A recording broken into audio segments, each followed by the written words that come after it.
আজকে মনে করেন আমি দেখলাম যে ঘরের ভিতরে গেল, ওর স্বামী হুট করে এসে ঘরের ভিতরে ঢুকে দরজার ছিটকানি দিয়ে তালা মেরে দিয়েছে। দেওয়ার পরে এবার আমাদের বাড়িওয়ালা বললো যে তালা মেরে দাও, দিলি সেখানে ওর দিলি সে ভাই এসে দরজা খুলতে বলছে, খুলছে না, দরজা খুলছে না, না খুললে মনে করেন যে ও সেই দরজা বাড়োই তারপর দরজা ওর ছুরি মেরে দেওয়ার পরে তারপর দরজা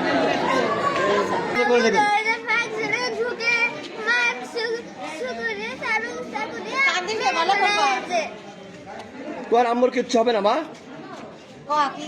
কি এসে বলো?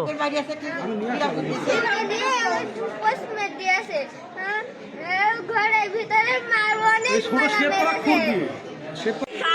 মারি জ্বালায় বাবা খায় রাত দিন, প্রতিদিন 2000-3000 টাকা করে দিতে হয় ওর। ও বাসা খাইতে খাইতে আমার মনে আর পাচ্ছে না, দেহ তো কিছু নেই, দেখছেন তো।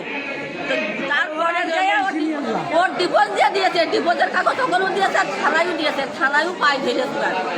আমার বলে এরকম জবাই করে দেবে, আপনারা একটু বাসা।